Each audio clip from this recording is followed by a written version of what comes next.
ಸಂಸ್ಥಾಪನಾರ್ಥಾಯ ಸಂಭವಾಮಿ ಯುಗೆ ಯುಗೆ. ಹಾಯ್ ಫ್ರೆಂಡ್ಸ್, ಹೇಗಿದ್ದೀರಾ? ಇವತ್ತಿನ ಅದ್ಭುತ ವಿಡಿಯೋಗೆ ನಿಮ್ಮೆಲ್ಲರಿಗೂ ಆತ್ಮೀಯ ಸ್ವಾಗತ.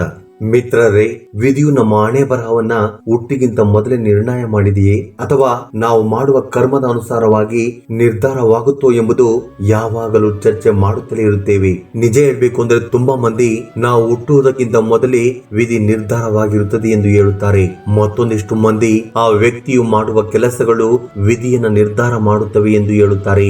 ಆ ವಿಧಿ, ಅದೃಷ್ಟ, ಕರ್ಮಗಳನ್ನ ಅರ್ಥ ಮಾಡಿಕೊಳ್ಳುವುದು ತುಂಬಾ ಮುಖ್ಯ. ಏಕೆಂದ್ರೆ ಒಬ್ಬ ವ್ಯಕ್ತಿ ಮೊದಲೇ ನಿರ್ಧಾರವಾಗಿರುವ ಕರ್ಮದ ಅನುಸಾರವಾಗಿ ಪಾಪ ಪುಣ್ಯಗಳಿಗೆ ಪಾಲುದಾರನಾಗುತ್ತಿದ್ದಾನೋ ಅಥವಾ ತಾನು ಮಾಡುವ ಕರ್ಮದ ಅನುಸಾರವಾಗಿ ವಿಧಿಯನ್ನು ಸೃಷ್ಟಿಸಬಲ್ಲನೋ ಅಥವಾ ಇಲ್ಲವೋ ಎಂದು ತಿಳಿದುಕೊಳ್ಳುವುದಕ್ಕೆ ಸಹಾಯ ಮಾಡುತ್ತದೆ. ಆಕ್ಚುಲಿ ಈ ವಿಧಿ ಕರ್ಮಗಳಲ್ಲಿ ಯಾರು ಹೆಚ್ಚು ಶಕ್ತಿವಂತರು ಮತ್ತು ಏಕೆ ಎಂದು ಇವತ್ತಿನ ವಿಡಿಯೋದಲ್ಲಿ ತಿಳಿದುಕೊಳ್ಳುತ್ತೀರಾ. ಹಾಗೆಯೇ ವಿಧಿ ನಿಜವಾಗಿಯೂ ನಮ್ಮ ಕರ್ಮದ ಅನುಸಾರವಾಗಿ ಸೃಷ್ಟಿಯಾಗುತ್ತದಾ?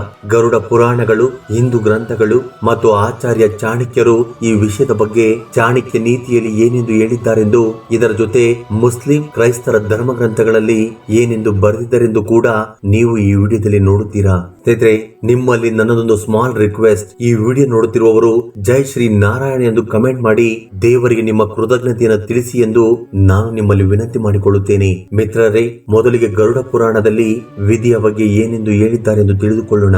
ಆನಂತರ ಚಾಣಕ್ಯನು ಚಾಣಕ್ಯ ನೀತಿಯಲ್ಲಿ ಮತ್ತು ಶ್ರೀಕೃಷ್ಣನು ಭಗವದ್ಗೀತೆಯಲ್ಲಿ ಇದರ ಬಗ್ಗೆ ಏನೆಂದು ಹೇಳಿದ್ದಾರೆಂದು ಕೂಡ ನೋಡೋಣ. ಹಿಂದೂ ಧರ್ಮ ಗ್ರಂಥಗಳಲ್ಲಿ ಮರಣದ ನಂತರ ಶರೀರ ಮಾತ್ರವೇ ನಾಶವಾಗುತ್ತದೆ, ಆದರೆ ಆತ್ಮಕ್ಕೆ ಎಂದಿಗೂ ಕೂಡ ಸಾವಿಲ್ಲ ಎಂದು ಬರೆಯಲಾಗಿದೆ. ಮತ್ತು ಗರುಡ ಪುರಾಣದಲ್ಲಿ ಒಟ್ಟಾರೆ 84,000 ಜೀವರಾಶಿಗಳಲ್ಲಿ ಉತ್ತಮವಾದ ಜನ್ಮ ಮಾನವ ಜನ್ಮ ಎಂದು ಹೇಳಲಾಗಿದೆ.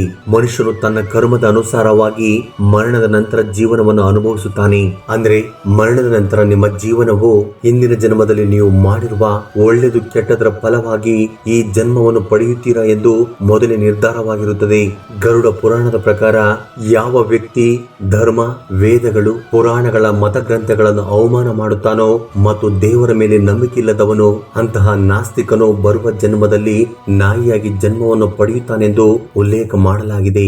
ಹಾಗೆಯೇ ಯಾರು ಸ್ನೇಹಿತನು ಎಂಬ ಮುಖವಾಡವನ್ನು ಹಾಕಿಕೊಂಡು ಮೋಸ ಮಾಡುತ್ತಾನೋ ಅವನ ಮುಂದಿನ ಜನ್ಮ ಈ ಭೂಮಿಯ ಮೇಲೆ ಹದ್ದಿನ ರೂಪದಲ್ಲಿ ಜನ್ಮವನ್ನು ತಾಳುತ್ತಾನೆಂದು ತಿಳಿಸಲಾಗಿದೆ. ಸೊ ಈ ಗರುಡ ಪುರಾಣದ ಪ್ರಕಾರ ವ್ಯಕ್ತಿಯು ತಾನು ಮಾಡಿದ ಕರ್ಮಗಳಿಗೆ ಅನುಸಾರವಾಗಿ ಅವನ ಮುಂದಿನ ಜೀವನದಲ್ಲಿ ಅಂದ್ರೆ ಅವನ ಹೊಸ ಜೀವನದಲ್ಲಿ ಬರುವ ಕಷ್ಟಗಳು ಅವನು ಹುಟ್ಟುವ ಮೊದಲೇ ನಿರ್ಧಾರವಾಗಿರುತ್ತವೆ. ಮಿತ್ರರೇ, ಆಚಾರ್ಯ ಚಾಣಕ್ಯನ ಪ್ರಕಾರ ಒಬ್ಬ ವ್ಯಕ್ತಿ ತನ್ನ ಕೆಲಸದಿಂದ ಮರಣವನ್ನು ಪ್ರಭಾವಿತಗೊಳಿಸಬಹುದು ಮತ್ತು ಚಾಣಕ್ಯ ನೀತಿಯ ಶ್ಲೋಕದಲ್ಲಿ ಮುಂದೆ ಜನಿಸುವ ಜನ್ಮದಲ್ಲಿ ವಿಧಿಯು ತಾಯಿಯ ಗರ್ಭದಲ್ಲಿಯೇ ನಿರ್ಧಾರವಾಗುತ್ತದೆ ಎಂದು ತಿಳಿಸಿದ್ದಾರೆ.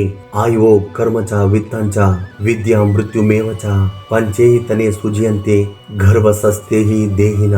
ಅಂದ್ರೆ ಈ ಭೂಮಿ ಮೇಲೆ ಜೀವಿಸುತ್ತಿರುವ ಪ್ರತಿಯೊಂದು ಜೀವಕ್ಕೂ ಈ 5 ವಿಷಯಗಳು ಅಂದ್ರೆ ವಯಸ್ಸು, ಕರ್ಮ, ಸಂಪಾದನೆ, ಜ್ಞಾನ ಮತ್ತು ಮರಣದ ಸಮಯ ತನ್ನ ತಾಯಿಯ ಗರ್ಭದಲ್ಲಿರುವಾಗ ಅದೇ ಸಮಯದಲ್ಲಿ ವಿಧಿಯು ಬರೆಯಲಾಗುತ್ತದೆ ಎಂದು ಈ ಶ್ಲೋಕದಲ್ಲಿ ಸ್ಪಷ್ಟವಾಗಿ ಹೇಳಲಾಗಿದೆ.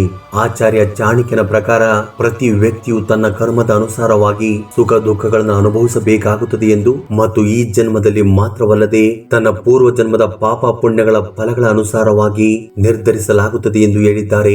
ಮೇಲೆ ಹೇಳಿರುವ ಶ್ಲೋಕದ ಪ್ರಕಾರ ಜನಿಸಲಿರುವ ಮಗುವಿನ ವಿಧಿಯು ಆತನು ಸಂಪಾದನೆ ಮಾಡಬಲ್ಲನ ಅಥವಾ ಅವನ ವಿದ್ಯಾಭ್ಯಾಸ ಎಲ್ಲಿಯವರೆಗೂ ಇರುತ್ತದೆ, ಇವೆಲ್ಲವೂ ಕೂಡ ತಾಯಿ ಗರ್ಭದಲ್ಲಿ ಇರುವಾಗಲೇ ನಿರ್ಧಾರವಾಗಿರುತ್ತವೆ.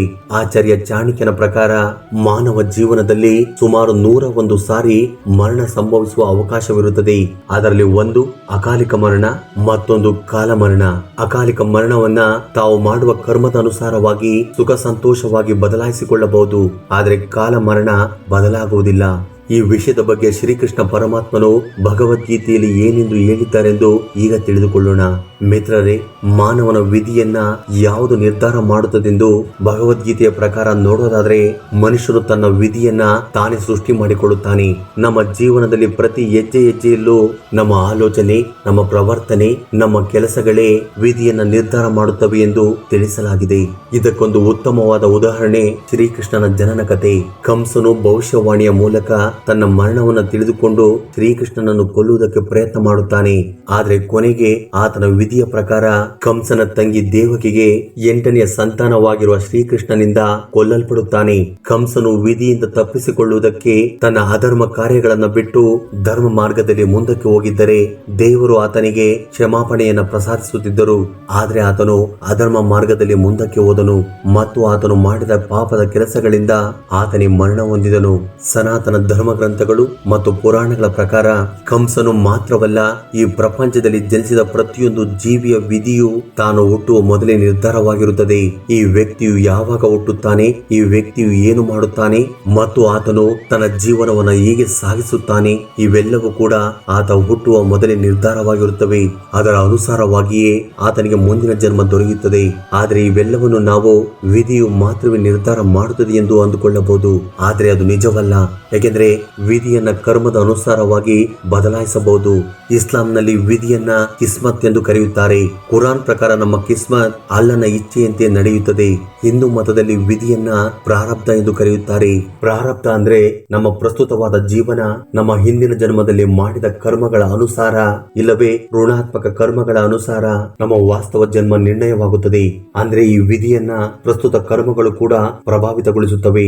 ಆದ್ದರಿಂದ ನಮ್ಮ ಕೆಲಸಗಳನ್ನ ಉತ್ತಮಗೊಳಿಸಿಕೊಳ್ಳಲು ಪ್ರಯತ್ನ ಮಾಡಬೇಕು ಮತ್ತು ನಮ್ಮ ವಿಧಿಯನ್ನು ಕೂಡ ಅಂಗೀಕರಿಸಬೇಕು. ಬೈಬಲ್ನ ಪ್ರಕಾರ ಪ್ರಪಂಚದಲ್ಲಿ ವಿಧಿಗಿಂತ ಕರ್ಮವು ದೊಡ್ಡ ಪಾತ್ರವನ್ನು ಪೋಷಿಸುತ್ತದೆ.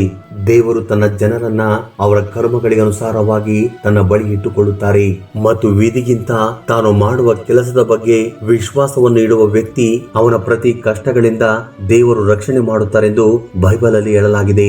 ಮಿತ್ರರೇ, ಕರ್ಮ ಮತ್ತು ವಿಧಿಯ ಮಧ್ಯೆ ಯಾವುದು ಶಕ್ತಿವಂತದ್ದು ಮತ್ತು ಯಾವುದು ಮುಖ್ಯವಾದದ್ದು ಎಂದು ಎಂದಿಗಾದರೂ ಆಲೋಚನೆ ಮಾಡಿದ್ದೀರಾ? ನಿಜ ಹೇಳಬೇಕು ಅಂದ್ರೆ ಇದು ತುಂಬಾ ವಿವಾದಾತ್ಮಕವಾದ ವ್ಯಕ್ತಿಗತ ಪ್ರಶ್ನೆ. ಸ್ವಲ್ಪ ಮಂದಿ ಹೇಳುತ್ತಾರೆ ಕರ್ಮ ಮುಖ್ಯವಾದದ್ದು ಎಂದು, ಇನ್ನು ಸ್ವಲ್ಪ ಮಂದಿ ಹೇಳುತ್ತಾರೆ ವಿಧಿ ತುಂಬಾ ಮುಖ್ಯವಾದದ್ದು ಎಂದು, ಇನ್ನು ಸ್ವಲ್ಪ ಮಂದಿ ಕರ್ಮ ಮತ್ತು ವಿಧಿ ಎರಡೂ ಕೂಡ ತುಂಬಾ ಮುಖ್ಯವಾದವುಗಳು ಎಂದು. ಆದ್ರೆ ಪುರಾಣಗಳ ಪ್ರಕಾರ ವಿಧಿಗಿಂತ ಕರ್ಮವು ತುಂಬಾ ಮುಖ್ಯವಾದದ್ದು ಎಂದು ಹೇಳಲಾಗಿದೆ.